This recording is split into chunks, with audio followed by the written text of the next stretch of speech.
দুর্গাপুর মহকুমা হাসপাতালে প্রসূতি বিভাগে এতদিন শয্যার সংখ্যা ছিল ৭০টি, যার ফলে সমস্যায় পড়তে হতো প্রসূতি মায়েদের। এবার সেই সমস্যা থেকে কিছুটা হলেও স্বস্তি। শয্যার সংখ্যা বাড়ানো হলো এই ওয়ার্ডে। একটি বেসরকারি শিল্প গোষ্ঠীর সহায়তায় এই শয্যার সংখ্যা ১৪০টি করা হলো। শনিবার তারই শুভ উদ্বোধন করলেন রাজ্যের পঞ্চায়েত ও গ্রামোন্নয়ন ও সমবায় মন্ত্রী প্রদীপ মজুমদার, পাণ্ডবেশ্বরের বিধায়ক নরেন্দ্রনাথ চক্রবর্তী। উপস্থিত ছিলেন এরিয়ার চেয়ারম্যান তথা দুর্গাপুর মহকুমা হাসপাতালের রোগী কল্যাণ সমিতির চেয়ারম্যান কবি দত্ত, মহকুমা শাসক সৌরভ চট্টোপাধ্যায়, হাসপাতালের সুপার ধীমান মণ্ডল সহ অন্যান্য প্রশাসনিক কর্তা ব্যক্তিরা। এবং আমার ধারণা এইভাবে সমাজের সর্বস্তরের মানুষ কেউ পরিষেবা নিতে আসবেন, যারা অপেক্ষাকৃত তাদের অবস্থাপন্ন তারাও এই উদ্যোগে সহায়তা করবে।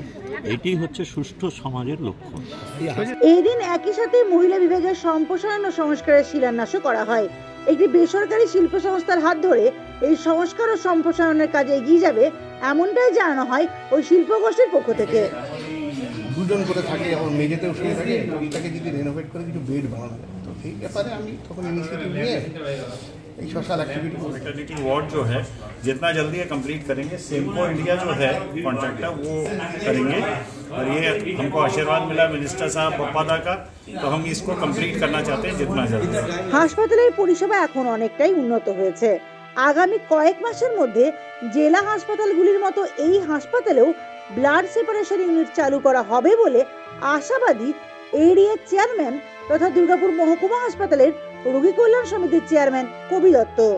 ৫-৬জন করে থাকে, আমরা ওটা হিরিদান মেটালস বলে একটা স্টিল প্ল্যান্ট আছে, আমরা তাদেরকে রিকোয়েস্ট করেছিলাম যে তোমাদের সিএসআর প্রজেক্ট থেকে আমাদের এক্সটেনশন অফ বিল্ডিং ওয়ার্ড ছিল, ইটস এক্সটেনশন অফ দ্যাট।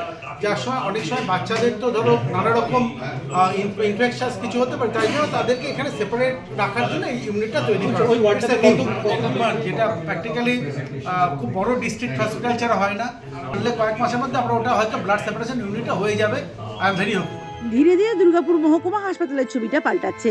শয্যা বাড়ানোর পাশাপাশি সংস্কার ও সম্প্রসারণের সাথে সাথে উন্নত পরিষেবার আশায় সকলেই। দুর্গাপুর থেকে নিজস্ব প্রতিবেদন, সমাজ পরিবর্তনের মানুষ।